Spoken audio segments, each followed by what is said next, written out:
कांग्रेस उम्मीदवार रावदान सिंह का हार पर दर्द छलका है। उन्होंने ये कहा कि हार में सिर्फ 20,000 का अंतर रहा, भीतरघात तो हुआ ही है। ये भी उन्होंने माना है कि भीतरघात हुआ है। भिवानी महेंद्रगढ़ से कांग्रेस के उम्मीदवार रावदान सिंह, उनका यह बयान सामने आया। कांग्रेस ने श्रुति चौधरी का टिकट काट करके यहां पर नाम लगाया था रावदान सिंह पर, लेकिन उनकी हार हुई और जो अंतर रहा है उसको लेकर के उन्होंने ये कहा कि बहुत कम अंतर रहा है और भीतरघात की बात भी उन्होंने स्वीकार की है। ये कहा है कि भीतरघात हुआ है। ये बड़ी खबर आपको बता रहे हैं, कांग्रेस उम्मीदवार रावदान सिंह का हार पर दर्द छलका। उन्होंने कहा कि 20,000 का सिर्फ अंतर रहा है। ऐसे में काफी क्लोज ये मुकाबला था और बार बार जिस तरह से आगे पीछे भिवानी महेंद्रगढ़ की सीट पर जो चुनाव परिणाम चल रहा था, तो अपने आप में काफी दिलचस्पी भरा ये मुकाबला बना हुआ था।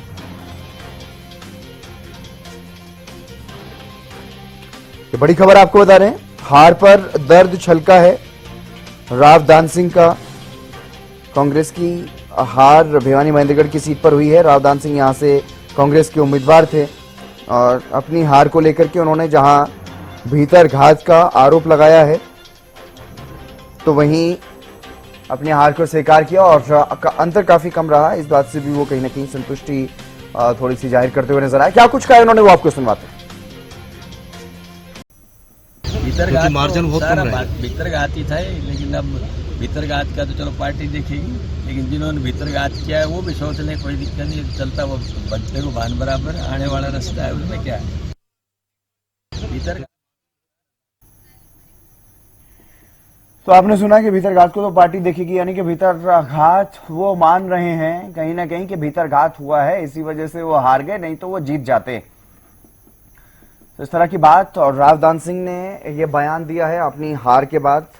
चुनाव में हुई हार को लेकर के उनकी प्रतिक्रिया सामने आई है, क्योंकि चुनाव में काफी टफ फाइट थी भिवानी महेंद्रगढ़ में, और जिस तरह से ये मुकाबला रहा है, और इसी मुकाबले को लेकर के वो कहते हुए नजर आए कि अगर भीतरघात हुआ है तो उसको पार्टी देखेगी। क्योंकि यहां से इससे पहले श्रुति चौधरी चुनाव लड़ चुकी हैं, एक बार सांसद भी रह चुकी हैं, 2 बार उनकी हार हुई है भिवानी महेंद्रगढ़ की सीट पर।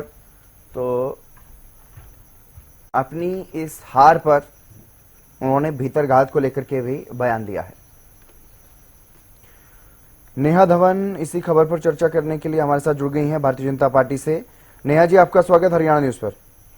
जी हितेंद्र जी, धन्यवाद। नेहा जी, जिस तरह का चुनाव परिणाम रहा है हरियाणा में वो तो सबके सामने है ही, लेकिन अब हार को लेकर के तमाम तरह के बयान सामने आ रहे हैं। रावदान सिंह का ये बयान सामने आया कि भीतरघात हुई है, उसको लेकर के आप क्या कहेंगी? देखिए हितेंद्र जी, कांग्रेस की गुटबाजी और कांग्रेस के कार्यकर्ता जिस स्वार्थ की राजनीति से काम करते हैं, ये हरियाणा प्रदेश की जनता से कोई छुपा नहीं है। हरियाणा में इस तरह की पहले भी गुटबाजी और अंतः कलह जो इन कार्यकर्ताओं के अंदर रहता है वो देखने को मिला है। और इसी तरह की रणनीति अगर रावदान सिंह जी को लग रहा है कि भिवानी महेंद्रगढ़ लोकसभा क्षेत्र में भी कांग्रेस के कार्यकर्ताओं ने काम नहीं किया, तो ये उनका दर्द जो है वो सही दर्द ही सामने आ रहा है। क्योंकि पिछले दिनों आपने देखा, चाहे कुमारी शैलजा जी का नामांकन था और चाहे उनका पूरा कैंपेन देखिए, प्रचार प्रसार देखिए, उसमें कहीं भी भूपेंद्र सिंह हुड्डा जी और दीपेंद्र हुड्डा जी कोई भी व्यक्ति वहां पर नहीं गया, ना तो नामांकन में गया, ना ही प्रचार प्रसार में गया। और मुझे नहीं लगता कि कुमारी शैलजा जी को इनका समर्थन मिला होगा, और जो भूपेंद्र सिंह हुड्डा जी के खेमे के कार्यकर्ता हैं उन्होंने काम भी किया होगा। और उसी तरह से दीपेंद्र हुड्डा जी के नामांकन में एसआर के गुट का एक भी व्यक्ति नहीं था, ना कुमारी शैलजा थी, ना सुरजेवाला जी थे, ना किरण थी, और ना ही उनके कार्यकर्ताओं ने रोहतक में काम किया होगा। तो ये गुटबाजी और खेमे की राजनीति या वर्चस्व की राजनीति या स्वार्थ की राजनीति, जिसमें आप अपने पर्सनल व्यक्तित्व को, पर्सनल स्वार्थ को ऊपर रखते हैं, लेकिन संगठन के विषय में नहीं सोचते हैं, ऐसा तो कांग्रेस की परिपाटी रही है पुरानी, आज की बात नहीं है। चलिए इसी बीच हमारे साथ बजरंग दास गर्ग जी भी जुड़ गए हैं। बजरंग दास गर्ग जी बात और कहना चाहूंगी जितेंद्र जी, उनकी बात कहने से पहले भीतरघात की जहां तक बात है वो तो सही दिखती है कांग्रेस में, लेकिन भिवानी महेंद्रगढ़ क्षेत्र से हमारे जो प्रत्याशी जो जीते हैं उनसे जीत पाना मुझे नहीं लगता कि रावदान सिंह जी के लिए जो संभव था। जीत तो हमारे प्रत्याशी की ही संभव थी, इसलिए बेतरघात हुआ होगा, लेकिन उसकी वजह से हार गए, मुझे ये बात हजम नहीं होती। बजरंग दास गर्ग जी भी हमारे साथ जुड़ गए हैं। बजरंग दास जी, आपका स्वागत सबसे पहले तो हरियाणा न्यूज पर, और प्रतिक्रिया इसी बयान पर, रावदान सिंह का बयान आपने सुना ही होगा जो उन्होंने कहा भीतरघात को लेकर के। बजरंग दास जी, मेरी आवाज सुन पा रहे हैं आप? बिल्कुल आवाज आ रही सर, आपकी आवाज आ रही है? जी सर, मेरी आवाज आपके पास आ रही है? जी जी। मैं यही कहना चाहता हूँ, इंडिया गठबंधन के प्रत्याशियों ने, कांग्रेस पार्टी के नेताओं ने मजबूती से ग्राउंड स्तर पे चुनाव लड़ा है। कांग्रेस का हर नेता, हर कार्यकर्ता फील्ड के अंदर कांग्रेस के प्रत्याशियों को जिताने में लगा हुआ था। आपके सामने है 9 सीटों पे हमने चुनाव हरियाणा में लड़ा और 5 सीटों में भारी बहुमत से 3 लाख से अब भी बात हम भारी रोहतक से सीट आई है, 2 लाख कुछ 68,000 के लगभग हमारी संस्था भी जीतती है। जहाँ तक की भीतरघात का सवाल है, मैं यही बताना चाहता हूँ, चौधरी रणजीत सिंह ने कल साफ कहा है और पहले भी कहा था रिजल्ट से पहले कि कुछ लोगों ने मेरी खिलाफत करी, 1-2 आदमी सिर्फ नेता मेरे साथ थे, बाकी सब खिलाफत में लगे हुए थे। सुनीता दुंगल ने सरसा में साफ कहा कि मेरी टिकट भी चली गई, मेरी नौकरी भी चली गई, जिसको हमने 3 लाख से ज्यादा वोटों से हराया उसी को टिकट दे दी। क्या समझेंगे? आपके सामने सोनीपत का इनका प्रत्याशी जो था, विधायक जी महाराज ने खुले तौर पर आरोप लगाया, पूर्व सांसद एक विधायक मैडम विधायक का ऊपर। फूट की जो बात है, सबसे ज्यादा अगर फूट अगर हरियाणा में किसी पार्टी में है वो भारतीय जनता पार्टी में। मैं ये बताना चाहती हूँ, इनके पास तो प्रत्याशी नहीं थे, किस बात की लड़ाई लड़ रहे थे? उधारे मांगे हुए प्रत्याशी थे, हिसार का भी लगा लो, सरसा का लगा लो। 5 दिन मेरी नया बहन मेरी 80 से आती है, 5 दिन लगातार हरियाणा का मुख्यमंत्री हिसार में बैठा रहा। मनोहर लाल खट्टर जी हिसार में बैठे रहे 5 दिन, गली गली जगह जगह जनसभाएं करी, मीटिंग करी, चाय पानी कार्यक्रम करे। मनोहर लाल जी ने कहा मेरी इज्जत बेइज्जती का सवाल है, सरसा हिसार दोनों सीट में लेकर आया भाई, इसको जिताओ। कैसे जिताना है? उसके बावजूद दोनों सीटों मुद्दे मुंह आपके सामने मुद्दे मुंह दोनों सीटें गई। जहां तक रंजीत जी का सवाल है, मेरा मित्र है, मेरा साथी है, हमने बीजेपी में जो भीतरघात हुआ या क्या कुछ हुआ उस पर मैं सवाल नेहा जी से पूछूंगा, लेकिन आप क्या कहना चाहेंगे?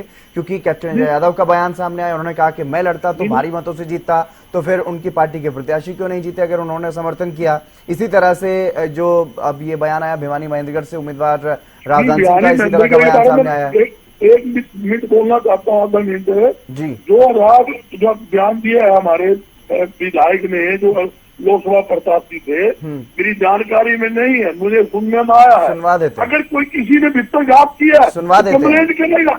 बजरंग दास जी, किसी भी आप कहें तो सुनवा देता हूँ, एक बार फिर से दर्शकों को फिर से सुना देते हैं रावदान सिंह जी ने क्या कुछ कहा। आपने कह दिया, मैंने एग्री कर दिया जी। मैं कहता हूँ, ठीक है, जो लोकसभा हमारा प्रत्याशी है, तो अगर रावदान सिंह को ये लगता है कि इस आदमी ने मेरी खिलाफत करी है, तो मैं कहता हूँ उसको रिटर्न के अंदर कंप्लेंट देनी चाहिए और हाई कमान को उसके खिलाफ सख्त एक्शन लेना चाहिए। हाई कमान पूरा सख्त है, पिछली बार कोई कोटा नहीं रखा, मेरिट के आधार पर, सर्वे के आधार पर हमारे इंडिया गठबंधन की टिकटें बटी है, कांग्रेस की टिकटें बटी है। और आगे भी दावे के साथ कहता हूँ, ऐसे कोई भेड़ है जिसने खिलाफत करी है, तो सीटिंग जो कैंडिडेट है वो कह रहा है, तो मेरी उससे एक अपील है, आप रिटर्न में कंप्लेंट दीजिए, उनके खिलाफ एक्शन होगा। और मैं आपके चैनल के माध्यम से दावे के साथ कहता हूँ एक्शन होगा। ऐसे आदमियों को बेड़ी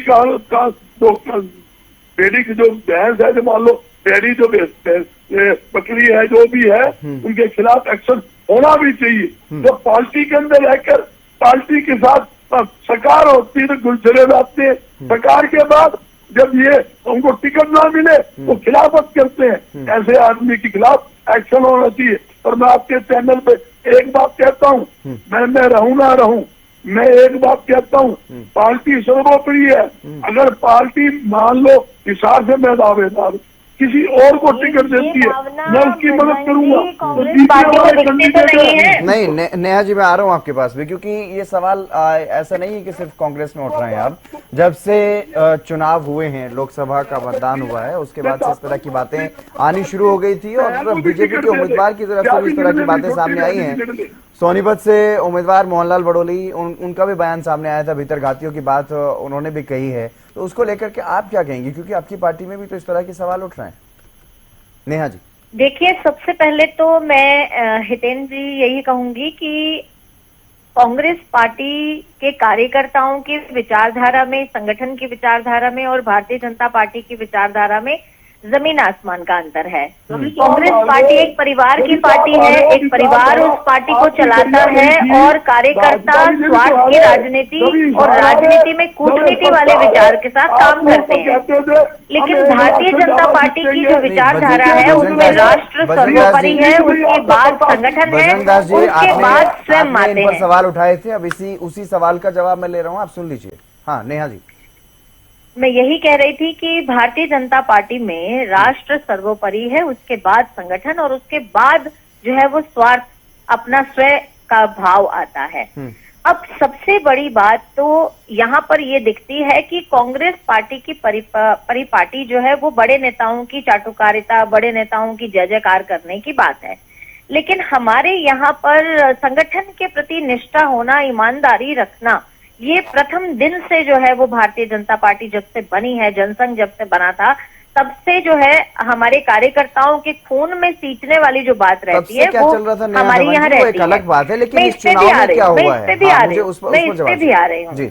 चुनाव में कहीं पर भी भारतीय जनता पार्टी के कार्यकर्ताओं ने अपनी ईमानदारी खोई हो, निष्ठा खोई हो, ऐसा देखने को नहीं मिला। केवल एक जगह पर, जहां सोनीपत के प्रत्याशी हमारे बहुत ही वरिष्ठ नेता हैं मोहनलाल बड़ोली जी, उन्होंने जो बात कही कि यहाँ पर उन्हें कुछ ऐसा देखने को मिला, कुछ प्रूफ भी सामने आए, कुछ रिकॉर्डिंग्स और वीडियोस भी सामने आए।